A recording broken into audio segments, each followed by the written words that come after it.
네, 오늘 함께 읽을 말씀은 시편 82편 말씀입니다.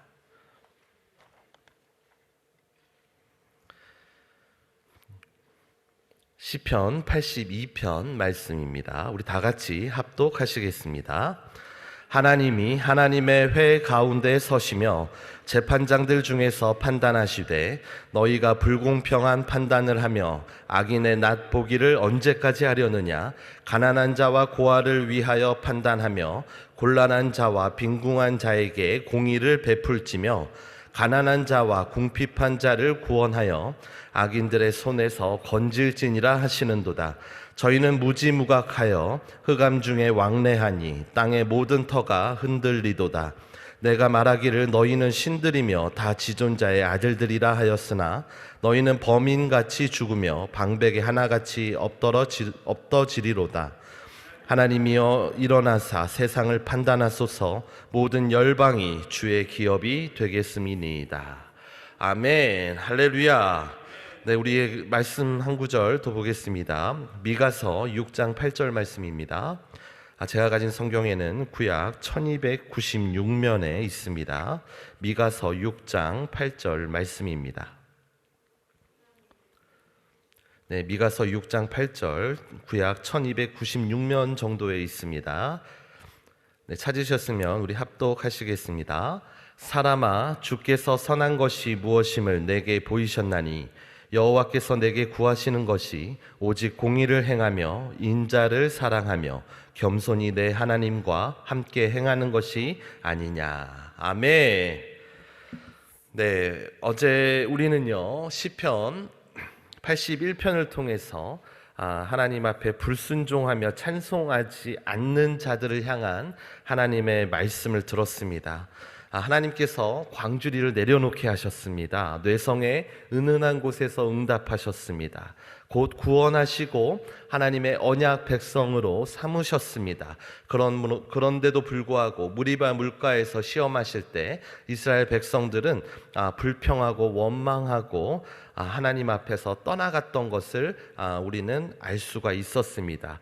82편 말씀을 통해 죄송합니다. 어제 81편 말씀을 통해 하나님께서 하시고자 했던 말씀은요, 구원을 기억하라는 것이고 하나님의 약속, 또 하나님께서 우리와 함께 응답하심을 기억하라는 것이고, 그럼에도 불구하고 원망하고 패역했던 이스라엘 백성들을 기억하고 그들을 하나님께서 어떻게 하셨습니까?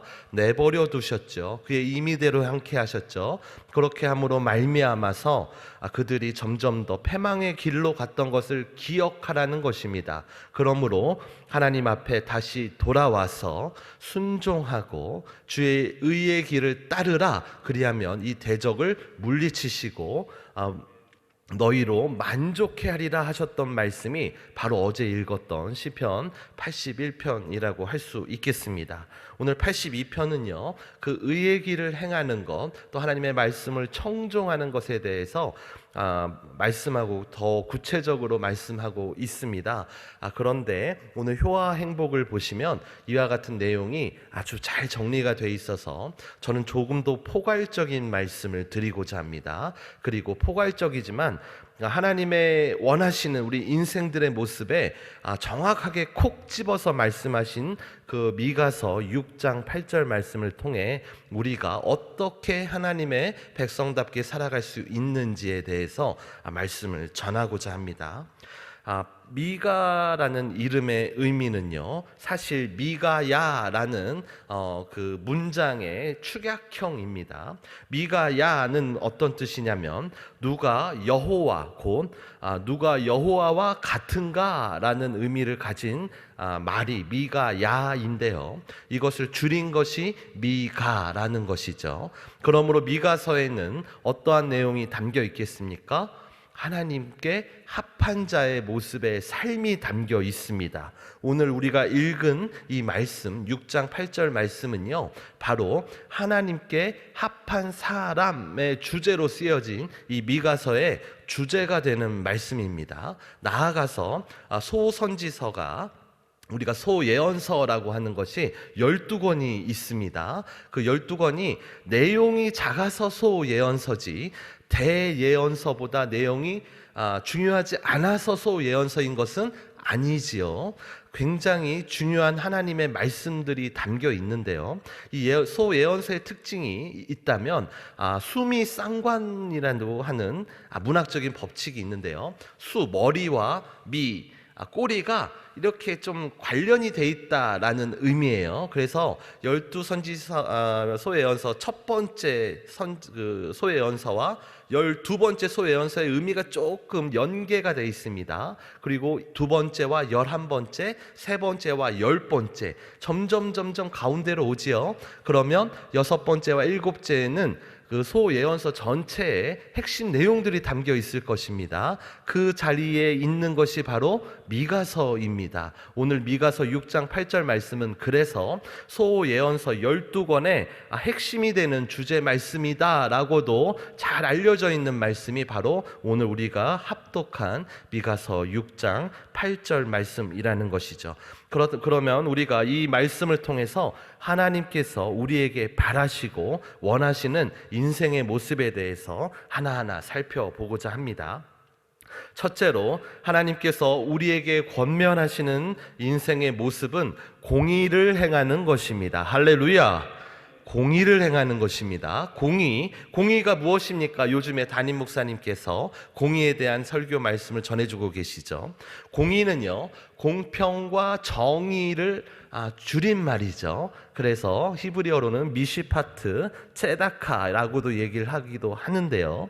이 공평과 정의, 이 공의로운 삶에 대해서 예수님이 가르쳐 주신 보다 구체적인 내용들을 지금 주일 설교를 통해서 우리에게 가르쳐 주고 계십니다. 그런데 이 공의라는 것에 대해서 오늘 제가 조금 한마디로 정리할 수 있는 것들을 좀 준비해 봤는데요. 공평이 무엇이냐, 정의가 무엇이냐라고 우리에게 묻는다면 우리는 한마디로 정의하기가 굉장히 어려울 것입니다. 세상 사람들도 마찬가지입니다. 정의가 무엇인가라는 책이 한때는 굉장히 베스트셀러로 많이 읽혔는데요. 그 책에도요, 정의는 이것이다라고 결론 짓지는 못해요. 다양한 각도에서, 다양한 문화에서, 다양한 철학에서 말하는 정의에 대해서 단지 소개하고 있을 뿐이라는 것이죠. 인문학적으로 가장 널리 받아들여지고 있는 공평과 정의에 대한 개념이 있습니다. 그것은 무엇이냐면 그 아리스토텔레스가 말했던 같은 것은 같게, 다른 것은 다르게 대우하라 라는 말이 아닐까 싶습니다. 우리는 형평에 맞는다, 공평하다라고 하면은 무조건 똑같이 대하는 것이 공평하다라고 생각하는 사람들도 있는데 아리스토텔레스는 그렇게 얘기하지는 않았던 것 같습니다. 어떻게 얘기했습니까? 다른 상황에 있다면 또 다르게 대우하는 것이 정의로운 것이다 라고 한 것이죠. 예수님께서도 그렇게 가르치시죠. 오늘 시편 말씀에도 있었지만 가난한 자를 돕는 것은요 정의로운 것입니다. 왜냐하면요 우리랑 다른 처지에 있기 때문에 다르게 대해야 된다라는 것이죠. 부유한 자에게 있으면 우리가 섬김을 받는 것은 정의로운 것입니다. 그것이 우리가 부끄럽거나 악한 것이 아니죠. 왜냐하면 우리는 다른 처지에 있기 때문이죠. 성경에서도 공의에 대해서는 여러 가지 말씀이 있는데요. 계속해서 우리 주일에 배워나가고도 있지만 혹시 올 초에 우리가 복이 되는 사람이 되어간다라고 주제로 열렸던 신년 축복 성회를 기억하십니까? 기억하시나요? 복이 되는 사람이 되어간다. 그 말씀 중에서요 계산이 정확한 사람이라는 제목으로 말씀을 전해주신 적이 있어요. 기억하십니까?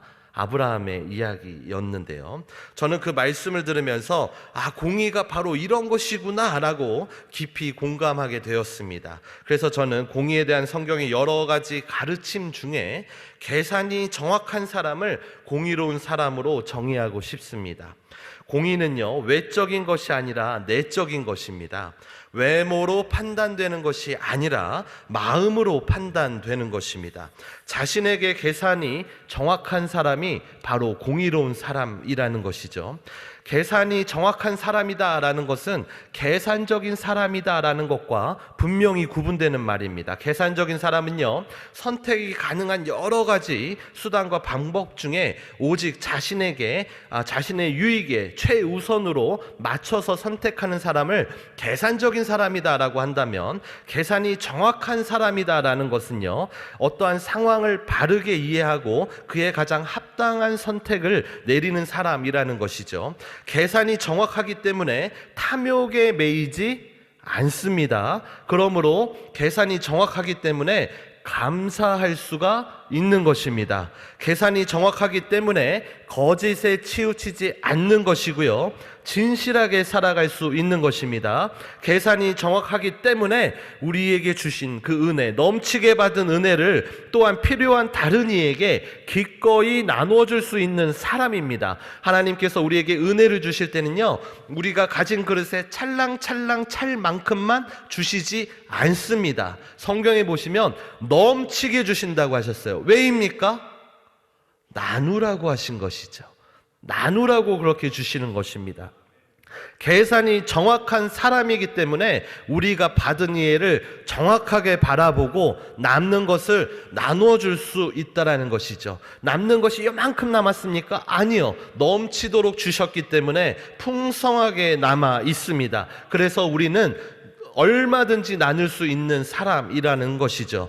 계산이 정확하기 때문에 약한 이에게 기꺼이 손을 내밀 수 있는 것이고, 계산이 정확하기 때문에 신의를 저버리지 않고 성실하게 살아갈 수 있다라는 것입니다. 이것이 바로 하나님께서 권면하시는 공의를 행하는 사람입니다. 공의를 행하는 여러분이 되시기를 예수님의 이름으로 축원합니다. 계산을 정확히 하시기 바랍니다. 탐욕에 매이지 않고 감사로 충만하시길 바랍니다. 받은 은혜를 늘 기억하여서 기꺼이 헌신하며 섬기는 삶을 살아가시기 바랍니다. 나보다 부족하고 약한 이들을 돌아보시고 기꺼이 손을 내미시기 바랍니다. 신의가 두텁고 성실한 삶을 살아가시기 바랍니다. 둘째로, 하나님께서 권면하시는 우리의 인생의 모습은 인자를 사랑하는 것입니다. 사랑은 무엇입니까? 성경의 가르침대로라면 사랑한다라는 것은 필요를 채워주는 것이고요, 희생하는 것을 의미합니다. 계산이 정확한 사람인데 어떻게 희생하는 것이 사랑입니까? 라는 어떤 질문이 있을 수도 있습니다. 하지만 왕에게 빚을 탕감받은 자의 비유를 우리는 꼭 기억해야 합니다. 우리는 이미 갚을 수 없는 은총으로 은혜에 빚진 자들입니다. 우리가 공의를 행한다면 반드시 사랑을 실천해야만 합니다. 사랑을 실천하지 않고 있다면 우리는 계산이 정확하지 않은 것입니다.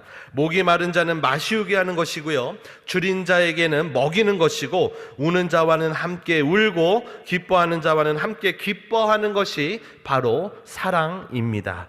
사람도 사람 나름이지 원수에 대해서는 어떻습니까? 또한 불의한 자에 대해서는 또 어떻게 합니까? 아무 이유 없이 나를 핍박하는 자에게는 어떻게 해야 하겠습니까? 라고 물으신다면 저는 예수님의 이 가르침을 소개하고 싶습니다. 마태복음 5장 43절에서 45절 말씀입니다. 또 내 이웃을 사랑하고 내 원수를 미워하라 하였다는 것을 너희가 들었으나 나는 너희에게 이르노니 너희 원수를 사랑하며 너희를 핍박하는 자를 위하여 기도하라. 이같이 한즉 하늘에 계신 너희 아버지의 아들이 되리니 이는 하나님이 그 해를 악인과 선인에게 비추게 하시며 비를 의로운 자와 불의한 자에게 내리우심이니라. 아멘. 그렇습니다. 하나님의 은혜의 해와 풍성함의 비는 악인과 선인을 가리지 않습니다. 의로운 자와 불의한 자를 가리지 않습니다. 모두에게 열려있는 은총입니다. 왜 그렇습니까? 예수 그리스도께서 모든 인류를 위해서 피 흘리시고 죽으시고 부활하심으로 구원의 길을 열어놓으셨기 때문입니다. 악인일지라도, 불의한 자일지라도, 지금 나를 핍박하는 자일지라도 예수님께서 그 보배로운 핏값으로 사신받은 사람들이기 때문에 그들에게 해를 비추고 비를 내리우시는 하나님과 같이 우리도 그들을 사랑해야 합니다. 필요를 채워주고 그들을 위해서 기도해야 되고 그들을 위해서 희생해야 합니다. 로마서 12장 19절에서 21절 말씀 봉독하겠습니다. 내 사랑하는 자들아, 너희가 친히 원수를 갚지 말고 진노하심에 맡기라. 기록되었으되 원수 갚는 것이 내게 있으니 내가 갚으리라라고 주께서 말씀하시니라. 내 원수가 줄이거든 먹이고 목마르거든 마시우라. 그리함으로 내가 숯불을 그 머리에 쌓아 놓으리라. 아멘. 원수 갚는 것은 우리의 소관이 아닙니다. 중요한 말씀입니다. 하나님께서 우리를 창조하신 목적 중에 원수 갚으며 살라고 만드신 목적은 없습니다. 사랑하며 살려고 하셨고요, 서로를 기쁨으로 충만케 하며 살라고 하셨습니다. 우리가 친히 원수를 갚지 말고 하나님의 진노하심에 맡기라고 하셨습니다. 하나님께서 갚으신다라고 말씀하셨습니다. 사실 이게 더 무서운 이야기입니다. 하나님께서 진노하심으로 원수를 갚으신대요. 갑자기 이 생각을 하니까 우리의 원수들이 불쌍해집니다. 얼마나 무시무시하십니까? 그 진노하심으로 갚으신다고 하는데, 그러므로 우리는요, 먹이는 일에 집중하셔야 되고요, 마시우게 하는 일에 집중하셔야 됩니다. 핀 수치로 그들 머리에 놓아주는 사랑의 삶을 살아가야 하겠습니다. 여담이지만 그 숯불을 머리에 쌓아 놓으리라 라는 이 표현에 대해서 때로는 좀 오해가 있는 것 같습니다. 이 표현을 좀 바르게 이해하려면 유대 문화에 대한 이해가 조금 필요한데요, 유목 생활을 했던 유대인들에게 가장 필요했던 것은, 그들 중에 가장 필요한 것들 중에 또 으뜸인 것은 바로 수치였습니다. 왜 그랬을까요? 유목 생활하는 그 초지에는요, 뭐라고 하죠? 일교차가 굉장히 큽니다. 그래서 밤에는 굉장히 춥습니다. 수치 없으면 잘 수가 없어요. 너무 춥기 때문이죠. 아침에 일어났습니다. 밥을 해 먹어야 되는데 수치 없으면 밥을 할 수가 없습니다. 얼굴을 씻어야 됩니다. 따뜻한 물이 필요합니다. 수치 없으면 데울 수가 없습니다. 그 머리에 숯을 쌓아 놓으라 라고 하신 그 말씀은 무엇이냐면요, 그 사람이 미처 숯을 준비하지 못하고, 이렇게 중요한 것을 미처 마련하지 못하고 피곤해 또 시간에 쫓겨서 잠든 이들에게 가장 필요한 숯을 마련해 주라는 의미가 바로 핀 숯을 그 머리에 두라라는 의미라는 것이죠.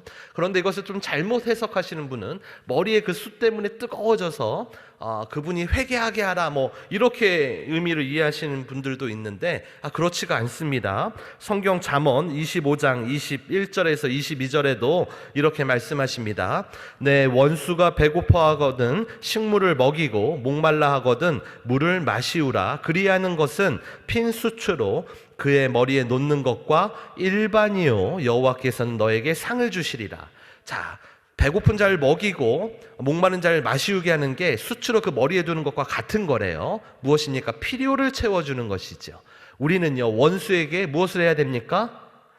사랑해야 됩니다. 필요를 채워주어야 됩니다. 원수 갚는 것은요, 하나님께 맡기시는 거예요. 그분의 진노하심에 맡기시는 거예요. 옳고 그름을 따지시면 안 됩니다. 옳고 그름은 하나님이 정하시는 거예요. 우리는 하나님의 말씀대로 살아가는 것이죠. 그것이 우리가 순종의 삶을 사는 것이죠. 우리가 옳고 그름을 따진다면은 다시 아담의 때로 돌아가서 선악과를 따먹는 것과 똑같은 일이 되는 것입니다. 하나님께서는 원수를 사랑하라고 하십니다. 그리고 원수들의 필요를 채워주라고 하십니다. 원수 갚는 것은 하나님께서 하시겠다라고 말씀하십니다.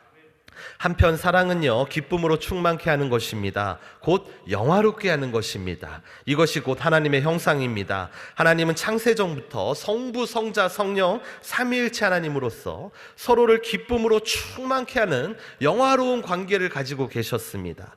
그리고 그와 같은 친밀한 관계, 그 형상대로 우리를 지으신 것입니다. 이제 하나님과 사람이, 나아가서 사람과 사람 간에 서로를 기쁨으로 충만케 하는 존재로 살아가게 하고자 하는 목적으로 만드신 것이 바로 우리라는 것이죠. 요한복음 15장 10절에서 12절 말씀에 내가 아버지의 계명을 지켜 그의 사랑 안에 거하는 것 같이 너희도 내 계명을 지키면 내 사랑 안에 거하리라.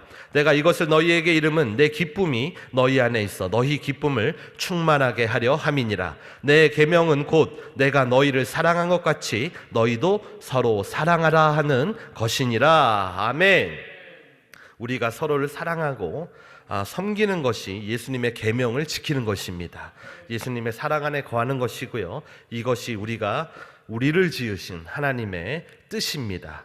마지막 셋째로 하나님께서 권면하시는 인생의 모습은 겸손히 하나님과 함께 행하는 것입니다. 하나님과 동행하는 것은 더 이상 없을 정도로 최고의 축복입니다.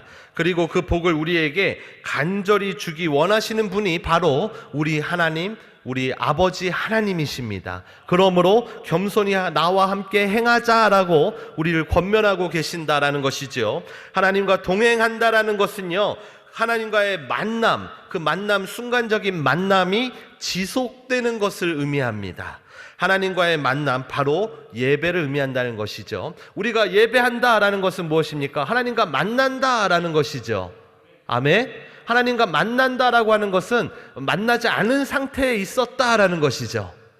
그러니까 만나는 거잖아요. 만나고 있는데 또 만나는 거 아니잖아요. 우리가 예배하지 못하고 있었을 때 예배하는 것이죠. 그런데 우리가 함께 예배하는 것, 하나님과의 만남이 지속되는 것, 그것이 동행입니다. 다시 얘기해서 우리 삶 전체가 하나님과의 만남으로 일관되게 지속되는 것, 우리 삶의 예배로 충만한 것, 그것이 하나님과 동행하는 삶입니다. 그렇다면 예배는 무엇입니까? 사도신경으로 시작해서 주기도문이나 축도로 끝나는 것이 예배입니까? 아니요. 이건 하나님께서 우리에게 명하신 제사인 것이고요. 우리가 예배한다라는 것은요, 우리가 하나님과 얼굴을 마주하고 있다라는 거예요. 코람데오라는 말씀 들어보셨습니까? 네, 라틴어 표현이죠. 내 얼굴이 하나님 앞에 있다라는 것이 코람데오입니다. 코람데오의 신앙이라고 하죠. 내가 하나님을 늘 의식하고 있는 신앙이 바로 코람데오의 신앙입니다. 우리가 하나님을 바라봐도 하나님께서 우리를 안 바라보시면 마주칠 수 없는 거 아닌가요? 아니요. 하나님은 우리에게 가르쳐 주신 10계명의 말씀 1계명에서부터 내 얼굴이 너를 보고 있다라고 말씀하셔요. 너는 나 외에는 다른 신을 내게 두지 말라. 이 나 외에는 이란 말은 내 얼굴 앞에서라는 뜻이거든요. 얼굴을 우리를 향하고 계셔요. 단지 우리가 돌렸기 때문에 만나지 못하고 있는 것이죠. 우리가 하나님을 늘 기억하고 의식하는 것이 바로 동행하는 삶입니다. 오늘 이 시간부터는 여러분 삶 가운데 겸손히 하나님과 동행하는 삶이 있기를 예수님의 이름으로 축복합니다. 어떠한 상황에서도 우리가 주 앞에서 하듯이 하셔야 되는 거예요. 원수가 나를 핍박하는 상황에서도 하나님의 얼굴이 나를 향하고 있다는 것을 기억하셔야 됩니다. 맞붙어서 싸우지 마십시오. 비난하지 마십시오. 아무도 모르겠지 하면서 뒤에서 나쁜 말 하지 마십시오. 하나님이 보고 계십니다. 우리를 권면하십니다. 사랑하는 성도 여러분, 우리를 향한 하나님의 권면의 말씀을 가벼이 여기지 않기를 예수님의 이름으로 부탁드립니다. 공의를 행하는 자화상을 가지십시오. 그것을 바라보며 기도하시기 바랍니다. 인자를 사랑하는 자가 되기를 꿈꾸며 기도하시기 바랍니다. 겸손히 하나님과 함께 행하는 자로 살아가기를 결단하며 기도하시기 바랍니다. 말은 쉽지요. 공의롭게, 계산이 정확하게, 사랑하게, 필요를 채워주며 희생하며 또 겸손히 하나님과 동행하는 것, 하나님을 항상 의식하며 살아가는 것, 그게 쉽습니까? 쉽지 않지요. 그래서 도우시는 성령을 우리에게 보내신 거예요. 보혜사를 보내신 것입니다. 성령님을 의지하시기 바랍니다. 인정하고 환영하고 모셔드리고 의지할 때 성령께서 하나님의 백성답게 살아가도록 인도해 주실 줄로 믿습니다. 오늘 하루도 성령으로 충만한 삶이 되시길 예수님의 이름으로 축복합니다. 예수님의 이름으로 축복합니다. 아버지 하나님 감사합니다. 오늘 이 아침에 주의 말씀을 통해서 우리를 향하신 하나님의 권면의 말씀을 대합니다. 아버지 하나님, 공의로운 삶을 살아가길 원합니다. 사랑하며 살길 원합니다. 겸손히 하나님과 동행하며 살길 원합니다. 우리의 연약함과 부족함을 주께서 아시오니 성령으로 임하여 주셔서 우리의 삶을 새롭게 하여 주시옵소서. 하나님이 기뻐하시는 삶을 살아가게 하여 주시옵소서. 우리 주 예수 그리스도의 이름으로 간절히 기도드리옵나이다. 아멘.